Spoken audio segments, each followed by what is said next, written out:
तो ये biochemical reaction है या केमिकल रिएक्शन है। केमिकल रिएक्शन में हमें पता है कुछ बॉन्ड बनता है, कुछ बॉन्ड ब्रेक होता रहता है, उसी से नया चीज बनेगा, नहीं तो बनेगा ही नहीं। तो इसीलिए केमिकल चेंज है या केमिकल प्रोसेस है या केमिकल रिएक्शन है या बायोकेमिकल रिएक्शन है। तो इसी कारण यहाँ पे बॉन्ड बन रहा है और बॉन्ड ब्रेक हो रहा है या बॉन्ड बन रहा है और एक प्रोडक्ट बन जा रहा है, ठीक है ना। तो सारा जैसे ही एक्टिव साइट में बाइंड हो जाता है, ट्रांजिशन स्टेट बना, उसके बाद बॉन्ड ब्रेकिंग ये सब बहुत जल्दी हो जाती है और प्रोडक्ट तुरंत बन जाता है।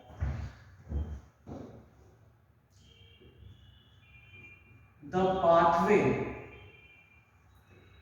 Of this transformation, the pathway of this transformation, the pathway of this transformation from substrate, the pathway of this transformation कहां से कहां, the pathway of this transformation from substrate to product, इसी के बारे में बात हो रही है, इसी ट्रांसफॉर्मेशन किसमें, substrate to product। The pathway of this transformation from substrate to product always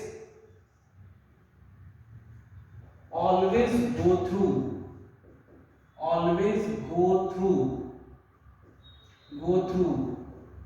always go through a transition state,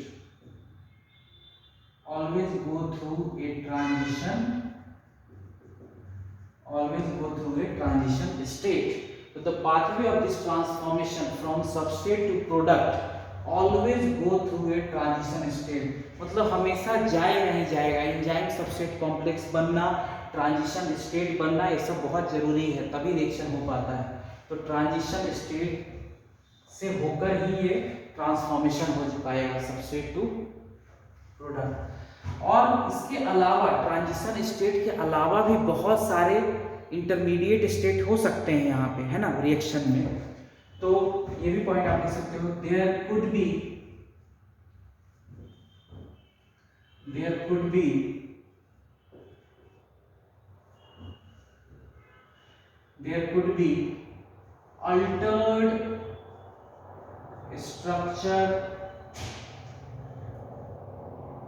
altered structure states, there could be altered structure state, इस तरह से याद रख सकते हो, ASS, altered structure state। तो there could be altered structure state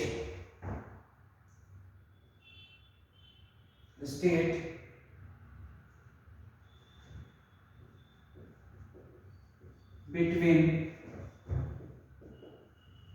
stable substrate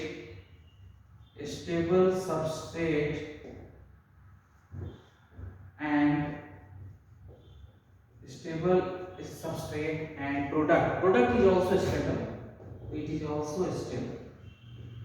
so there could be altered structure state between stable substrate and product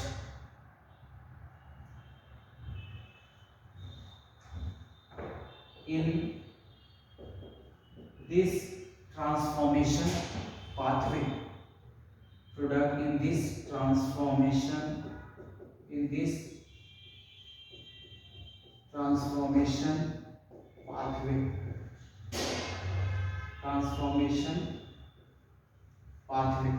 तो the pathway of this transformation from substrate to product always go through a transition state, हमेशा जाएगा।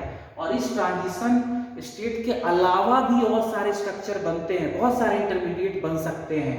There could be altered structure states between stable substrate and product in this transformation pathway। तो this alternation pathway में मतलब मान लो यहाँ पे substrate है और यहाँ पे प्रोडक्ट बना, इसमें बहुत सारे ट्रांजिशन स्टेट भी आएगा। ट्रांजिशन स्टेट मान लो, दिस इज ट्रांजिशन स्टेट, फिर इसमें बहुत सारे ASS अल्टर्ड स्ट्रक्चर स्टेट आएंगे, तब जाके प्रोडक्ट बनेगा। और जितने भी स्टेट हैं ये सारे अनस्टेबल हैं। जितने भी ट्रांजिशन ASS भी अनस्टेबल होगा, ट्रांजिशन स्टेट भी अनस्टेबल होगा। स्टेबल कौन होगा? तो प्रोडक्ट एंड सबस्ट्रेट। क्लियर? तो ये दोनों स्टेबल होंगे, इनके बीच में जितना भी इंटरमीडिएट स्टेट बनेगा वो अनस्टेबल होगा। क्लियर? तो सबस्ट्रेट से प्रोडक्ट बनने में ट्रांजिशन स्टेट भी बनता है, इसके अलावा और भी सारे स्ट्रक्चर बनते हैं जिनको अल्टर्ड स्ट्रक्चर स्टेट बोलते हैं। अल्टर्ड स्ट्रक्चर स्टेट या ASS, ये सारे अनस्टेबल होते हैं, हमेशा याद रखना है, ये सारे अनस्टेबल होते हैं। क्लियर? समझ में आ गया? तो ये सारे क्या हैं? अनस्टेबल होंगे। आप स्क्रीनशॉट ले लो या नोट कर रहे हो तो नोट कर लो। अब इससे आगे बढ़ते हैं। ये सारे क्या हैं? अनस्टेबल हैं। क्लियर?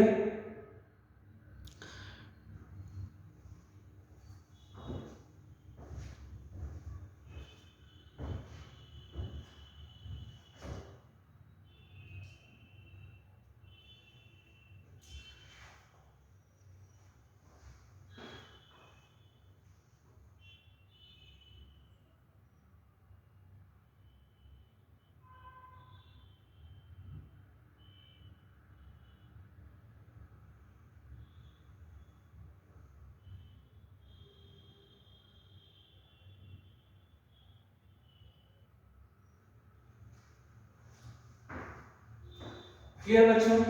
तो इसको रब कर देते हैं हम। मतलब जितने भी इंटरमीडिएट बनेंगे, ये समझ लो, जितने भी इंटरमीडिएट बनेंगे वो अनस्टेबल होंगे।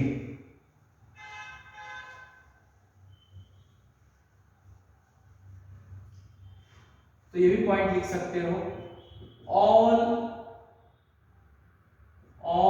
इंटरमीडिएट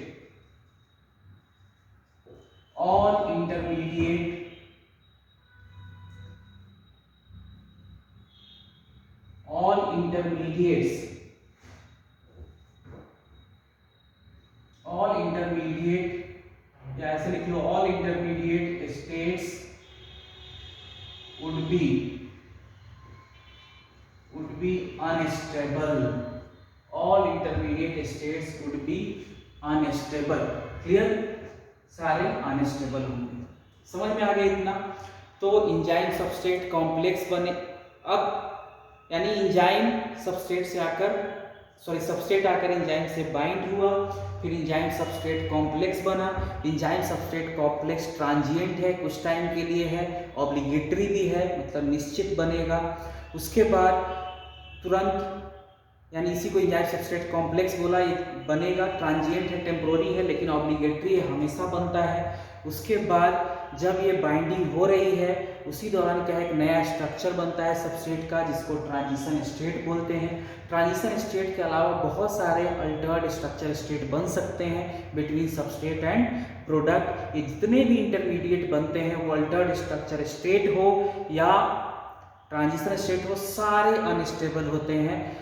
सिर्फ जो सबस्ट्रेट है वो स्टेबल होगा, प्रोडक्ट है वो स्टेबल होगा, बीच के जितने भी स्टेट होंगे सारे अनस्टेबल होते हैं। अनस्टेबल इस कारण होते हैं क्योंकि उनकी एनर्जी ज़्यादा होती है। मान लो कोई यहाँ बन रहा है, यहाँ बन रहा है, यहाँ बन रहा है, यहाँ बन रहा है, हर जगह सबस्ट्रेट से उसकी एनर्जी ज़्यादा है, इस कारण से वो अनस्टेबल रहते हैं। ठीक है ना? तो ये ध्यान रखना है अपने को। अब आ जाओ ग्राफ पे, यानी मैं समझ पा रहा हूँ कि आपको बिल्कुल समझ में आ रहा होगा। ठीक है ना? अब देखो आ जाते हैं इस ग्राफ पे। इस ग्राफ पे आपको इस एक्स एक्सिस पे पोटेंशियल एनर्जी है, वाई एक्सिस पे प्रोग्रेस ऑफ रिएक्शन है, वाई एक्सिस पे पोटेंशियल एनर्जी है। क्लियर? तो ये प्रोग्रेस ऑफ रिएक्शन है, तो ये एक्स एक्सिस हो गया, यहाँ पे ये वाई एक्सिस हो गया बच्चों, है ना? तो x axis and y axis. तो एक्स एक्सिस पे progress of reaction, y axis पे पोटेंशियल एनर्जी। अब देखो आप एक चीज और आपको दिखाई दे रहा होगा, इस रिएक्शन में सबस्ट्रेट जो है, यहां ध्यान से देखो, यहाँ पे इस ग्राफ में जो सबस्ट्रेट है वो हायर एनर्जी स्टेट पे है, एज कंपेयर टू प्रोडक्ट, यानी प्रोडक्ट निचले एनर्जी स्टेट पे है, सबस्ट्रेट कहाँ है, हायर एनर्जी स्टेट पे, product at lower energy state पे। अगर ऐसा कोई ग्राफ होगा तो वो किस रिएक्शन का ग्राफ होगा, एक्सोथर्मिक रिएक्शन का। आपको पता है एक्सोथर्मिक रिएक्शन वो रिएक्शन होते हैं जिसमें एनर्जी क्या होती है, रिलीज्ड होती है, उसमें आपको एनर्जी सप्लाई करने की जरूरत नहीं पड़ती, फॉर्म ऑफ हीटिंग। ओके, तो ये जो ग्राफ हमने बनाया है ये किसको रिप्रेजेंट कर रहा है, किस रिएक्शन को, एक्सोथर्मिक रिएक्शन को। और एक्सोथर्मिक रिएक्शन वो रिएक्शन होते हैं जिसमें क्या है, हीट इज रिलीज्ड, ठीक है ना, हीट उसमें निकलता है बाहर, मतलब आपको हीट सप्लाई करने की जरूरत नहीं है। तो ये जो ग्राफ है इसमें आपको ध्यान रखना है कि ये किसका है, एक्सोथर्मिक रिएक्शन का, एक्सोथर्मिक रिएक्शन का। तो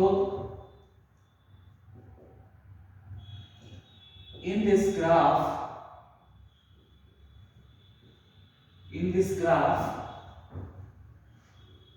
substrate is at higher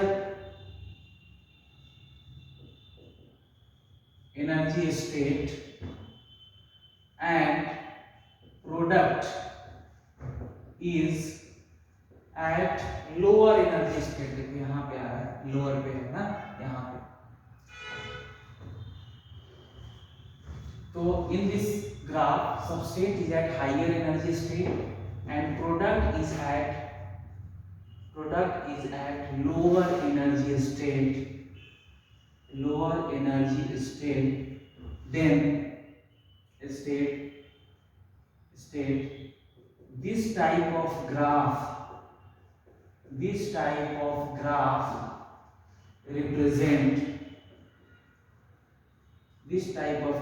represents exothermic reaction।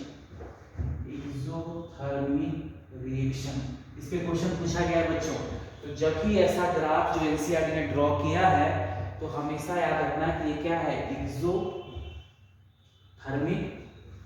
Reaction है, यानी सबस्ट्रेट हुआ, इससे बना प्रोडक्ट और एनर्जी, यानी एनर्जी इसमें रिलीज होती है। एक्सोथर्मिक रिएक्शन वो है जिसमें एनर्जी रिलीज होती है, ठीक है ना, it form of heat. So in exothermic reaction इस तरह से है। प्रोडक्ट क्यों सबस्ट्रेट ज्यादा पे है, क्योंकि प्रोडक्ट के साथ एनर्जी भी है, यानी प्रोडक्ट से जब कुछ एनर्जी ऐड कर दोगे तो बन जाएगा सबस्ट्रेट। यानी देखो यहाँ पे देखो इस तरह से ये बन गया, ये प्रोडक्ट के लिए 10, और इसमें ये जो क्या है एनर्जी है इसको ऐड कर दोगे तो किसके बराबर हो गया, सबस्ट्रेट के। समझ में आ रहा है, सबस्ट्रेट 30 पे है, मान लो सबस्ट्रेट क्या है 30 पे है यहाँ। अब क्या है, प्रोडक्ट कितने पे है, सपोज करो ये 10 पे है, लगभग 10 जूल पे, तो 10 है, तो इसी 10 में कुछ एनर्जी आप ऐड करोगे तो किसके बराबर हो जाएगा, सबस्ट्रेट के। और एनर्जी यानी 20 ऐड कर दो। समझ में आ रहा है, यानी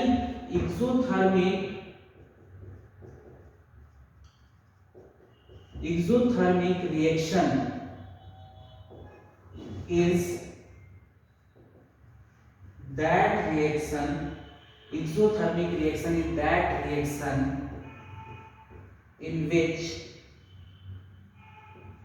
energy is released in form of heat, means there is no requirement,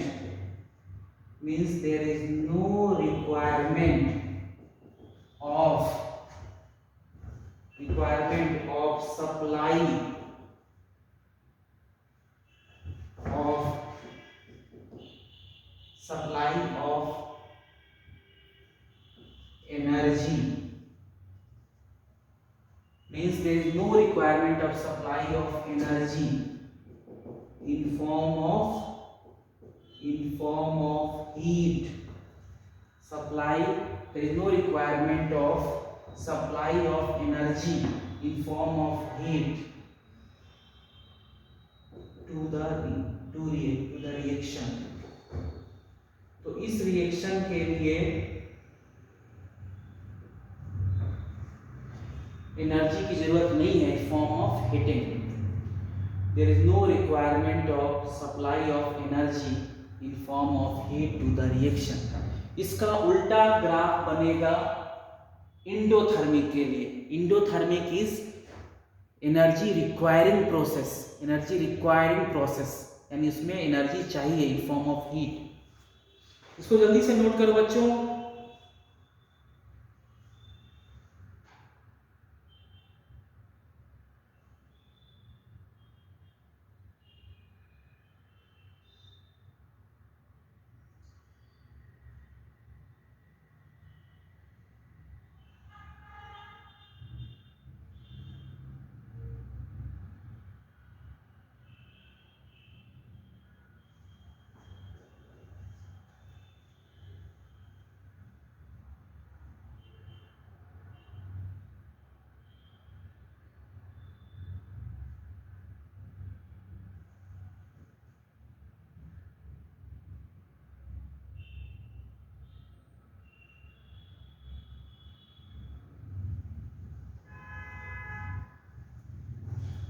clear.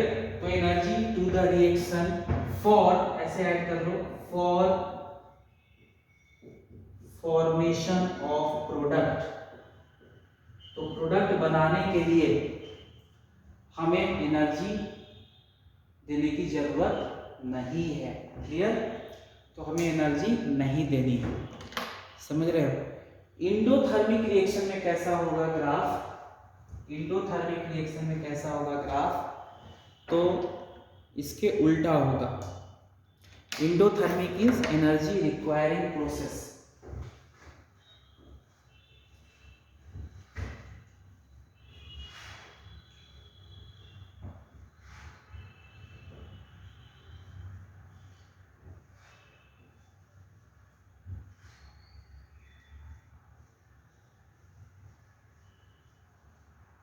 इस तरह से इंडोथर्मिक रिएक्शन के लिए किस तरह से होगा ये पूछते हैं बच्चों ग्राफ. तो ये याद रखना है. मतलब प्रोडक्ट लोअर लेवल पे होगा, सबस्ट्रेट हायर लेवल पे होगा. तो इसी को बोलते हैं इंडोथर्मिक, सॉरी एक्सोथर्मिक. इसका उल्टा होगा इंडोथर्मिक रिएक्शन में. इस तरह का ग्राफ बनेगा. ये सबस्ट्रेट है और यहां बन गया प्रोडक्ट. क्लियर. फिर से ये है ट्रांजिशन स्टेट. मतलब कि रिएक्शन कोई सा भी हो, एक्सोथर्मिक हो, इंडोथर्मिक हो, स्पॉन्टेनियस हो, नॉन स्पॉन्टेनियस हो, किसी तरह का हो, ठीक है ना. तो ट्रांजिशन स्टेट बनना ही बनना है. क्लियर. तो ट्रांजिशन स्टेट हमेशा बनेगा. अब देखो यहाँ पे फिर से हमने क्या लिया था, ये है पोटेंशियल एनर्जी. तो इस बार हायर एनर्जी लेवल पे कौन है, प्रोडक्ट है. देखो प्रोडक्ट यहाँ है, सबस्ट्रेट यहाँ है, नीचे है. तो this is graph for what, endothermic reaction. When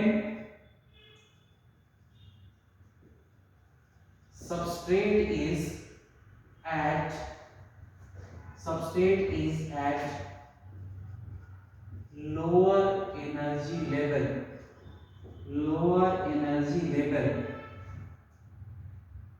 and product is, देखो ये हाई एनर्जी लेवल पे है. मान लो 0, 10, 20, 30, 40, 50, 60, 70. तो 70 जूल पे प्रोडक्ट आ गया. सबस्ट्रेट कहाँ है, 30 पे ही है टिका हुआ, यानी लोअर पे हो गया ना. तो when substrate is at lower energy level and product is at higher energy level. बहुत इंपॉर्टेंट है. क्वेश्चन पूछते हैं ग्राफ कैसा है, ट्रांजिशन स्टेट क्या है, इस ग्राफ को स्कैन करके भी पूछते हैं ये क्या है, ये क्या है, तो सब आना चाहिए। Higher energy level, then higher energy level,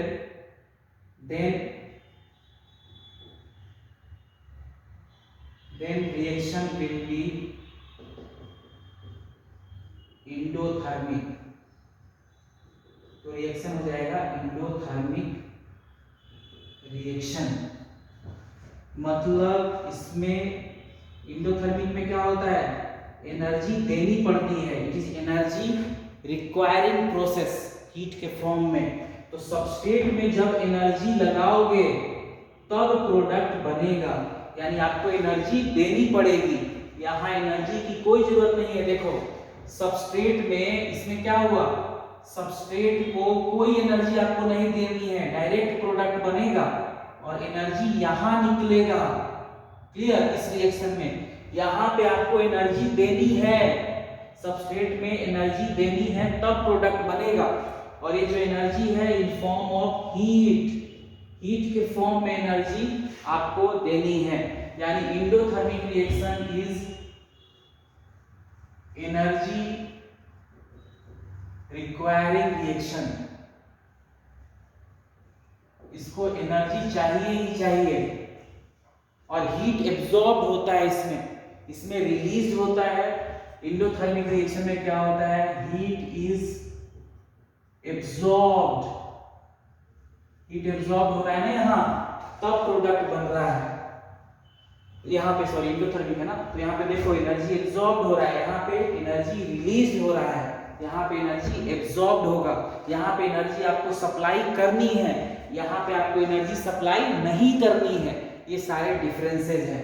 यहाँ पे एनर्जी सप्लाई नहीं करनी है, no need of supply of energy, यहाँ एनर्जी इज सप्लाइड। ओके, तो यहाँ पे एनर्जी सप्लाई करनी है, energy is supplied, energy supplied in form of heat. तो हीट के फॉर्म में यहाँ पे एनर्जी सप्लाई करनी है, यहाँ पे एनर्जी सप्लाई नहीं करनी है। लेकिन एक चीज गौर कर रहे हो आप, कोई भी रिएक्शन हो रहा है ट्रांजिशन स्टेट बन ही रहा है। तो ट्रांजिशन स्टेट हमेशा बनेगा, वो रिएक्शन एक्सोथर्मिक हो या एंडोथर्मिक हो, हर में ट्रांजिशन स्टेट बनता ही बनता है। क्लियर, तो हमेशा ट्रांजिशन स्टेट बनता ही बनता है। तो ये पॉइंट बहुत इंपॉर्टेंट है, ये भी याद रखना है। वेदर रिएक्शन इज एक्सोथर्मिक, इसको स्पॉन्टेनियस भी बोल देते हैं, एक्सोथर्मिक और स्पॉन्टेनियस और एंडोथर्मिक और एनर्जी रिक्वायरिंग।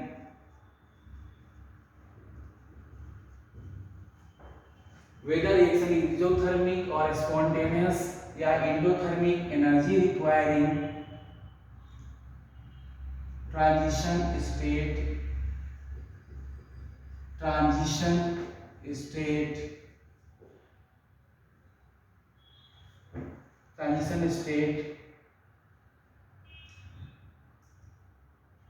तो whether reaction is exothermic or spontaneous, endothermic or energy requiring, transition state will be formed, will be always formed, will be always formed। कोई भी रिएक्शन हो हमेशा क्या होगा, ट्रांजिशन स्टेट बनेगा। एक्सोथर्मिक हो, स्पॉन्टेनियस हो या एंडोथर्मिक हो या एनर्जी रिक्वायरिंग हो। Endothermic is energy requiring, endothermic is energy requiring, transition state will be always formed, हमेशा बनता ही बनता है। दोनों में देख रहे हो ट्रांजिशन स्टेट मैंने बनाया हुआ है। क्लियर,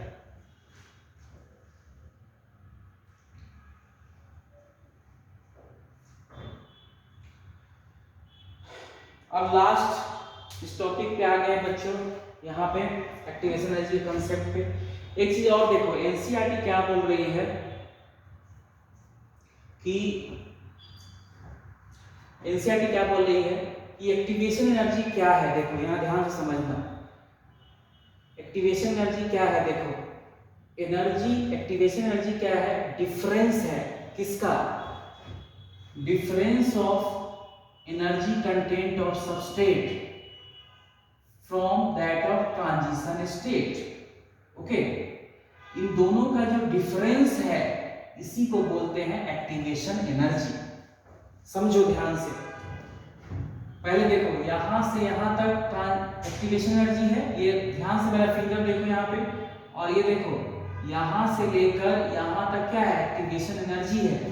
उसी को एनसीईआरटी क्या कर रही है, the difference in average energy content of substrate, substrate के एनर्जी कंटेंट को जब आप घटाएंगे ट्रांजिशन स्टेट के एनर्जी कंटेंट से, तो उसी को बोलते हैं, मतलब 90 से 30 गया 60, that is the activation energy. Clear, समझ में आ रहा है आपको? इसको रब करें, देखो इसको रब करना,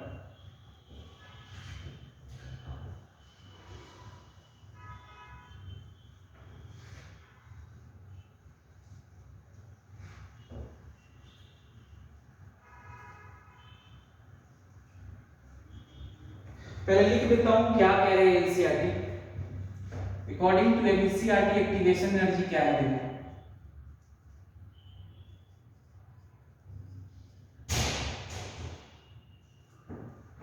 it is the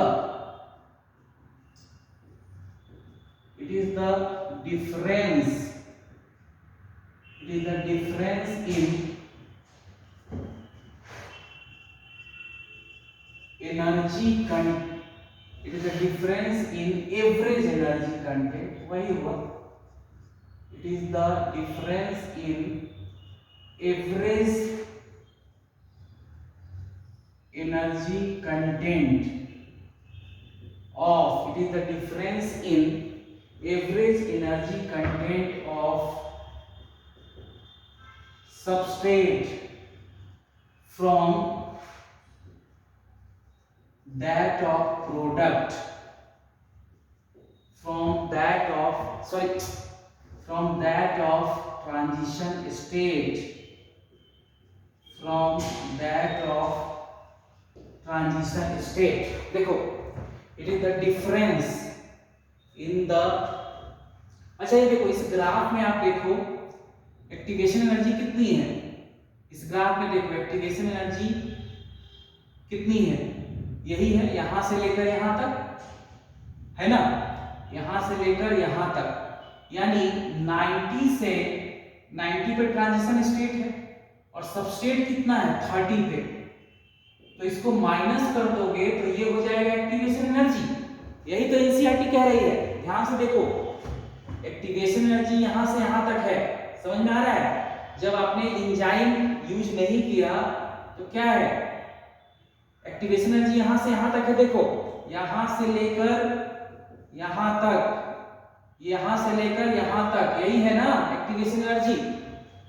और इसकी वैल्यू अगर आप निकालो तो ट्रांजिशन स्टेट पे क्या है 90 और सबस्टेट पे कितना है 30, तो इसी का डिफरेंस ही तो है, इसी का डिफरेंस है क्या, एक्टिवेशन एनर्जी। वही तो एनसीईआरटी कह रही है, it is the difference in average energy content of substrate के, जो एवरेज एनर्जी कंटेंट है कितना है सबस्ट्रेट का 30, किससे माइनस करना है ट्रांजिशन स्टेट के, तो ट्रांजिशन स्टेट कितने पे है 90, और यही हो गया एक्टिवेशन एनर्जी, दैट इज 60, यही तो कह रहा है, ध्यान से समझो, यहां से यहां तक, यहां से यहां तक एक्टिवेशन एनर्जी है, समझ में आ रहा है? यानी हमने क्या लिया था ग्राफ में, यहां से यहां तक हमने ले लिया ये एक्टिवेशन एनर्जी, कहां से, यहां से लेकर यहां तक, तो यहां से यहां तक अभी डिफिनेशन को मारो बोलिए, अभी समझो मैं पूछ रहा हूं कि इस ग्राफ को देखो और एक्टिवेशन एनर्जी निकालो। तो यहां सबस्ट्रेट कितने पे है, 30 पे, 30 से 90, यानी जो एनर्जी गैप है कितने की है, 60 की, यानी एक्टिवेशन एनर्जी 60। समझ में आ रहा है? यानी सबस्ट्रेट है 30 और ट्रांजिशन स्टेट किस पे है, ट्रांजिशन स्टेट को भी मारो बोली, यहां से यहां तक एक्टिवेशन एनर्जी है। तो इस पॉइंट पे कितनी है एनर्जी, यहां मैंने बोला, हमने देखा ग्राफ में, यहां से यहां तक है क्या, एक्टिवेशन एनर्जी। ये कितने पे है, 30 पे, और ये कितने पे है, ये वाला पॉइंट 90 पे। तो यही तो है एक्टिवेशन एनर्जी। तो 30 से 90 यानी 60 का है एक्टिवेशन एनर्जी। अब आ जाओ डिफिनीशन पे, 60 पे है एक्टिवेशन एनर्जी। अब आ जाओ डिफिनीशन पे, एनसीईआरटी के डिफिनीशन पे। It is the difference in average energy content of substrate. It is the difference किसके किसके बीच में, सबस्ट्रेट के एनर्जी कंटेंट में और ट्रांजिशन स्टेट के एनर्जी कंटेंट में कितना का डिफरेंस है, वही है एक्टिवेशन एनर्जी। तो ट्रांजिशन स्टेट कितने पे है, तो यहां देखो ट्रांजिशन स्टेट है 90 पे, सबस्ट्रेट कितने पे है, 60 पे। तो 90 में से 30 गया, 60, ट्रांजिशन स्टेट 90 पे, यानी इसका एवरेज एनर्जी कंटेंट वही है, पोटेंशियल एनर्जी को ही बोल दिया एवरेज एनर्जी कंटेंट। तो potential energy what, energy content और स्टोर्ड इन एन ऑब्जेक्ट, कोई भी ऑब्जेक्ट में, किसी भी स्ट्रक्चर में। तो इसके डिफरेंस को बोला है एक्टिवेशन एनर्जी। ये कितने पे है, 90 पे, ये कितने पे है, 30 पे। तो इनका डिफरेंस कितना हो गया, 60। यही तो था एक्टिवेशन एनर्जी। और लास्ट लाइन में एनसीईआरटी बोल रही है कि एंजाइम इसी एनर्जी बैरियर को कम करते हैं। 30 से 90 पे पहुंचना, यही तो एक एनर्जी बैरियर है। इसी एनर्जी बैरियर को एंजाइम लो करते हैं, कम कर देते हैं। इससे रिएक्शन फास्ट हो जाता है, जिससे सबस्ट्रेट कन्वर्ट हो जाता है प्रोडक्ट में। तो यही तो है एनर्जी बैरियर। मतलब मान लो एक हिल है ऐसे, दिस इज हिल, और यहाँ पे एक आदमी को स्टोन लेके जाना है, एक आदमी और धक्का दे रहा है। जब इस पीक पे पहुंच जाएगा तो इजीली जो ये स्टोन है कहां आ जाएगा, नीचे की तरफ आ जाएगा। यानी यही तो है एनर्जी बैरियर। ओके, तो यही यहां से यहां क्या है, एनर्जी बैरियर है। वही कह लो एक्टिवेशन एनर्जी या एनर्जी बैरियर। ट्रांजिशन स्टेट बना, प्रोडक्ट तुरंत बन जाएगा। क्लियर? तो एनर्जी बैरियर जो है यहां से यहां तक, इसी को एक्टिवेशन एनर्जी बोल लो, या यही एक एनर्जी बैरियर है। ठीक है ना? सबस्टेट से ट्रांजिशन स्टेट अगर यहां पहुंच गया, ट्रांजिशन स्टेट बन गया, यानी प्रोडक्ट बनेगा ही बनेगा, तुरंत बन जाएगा।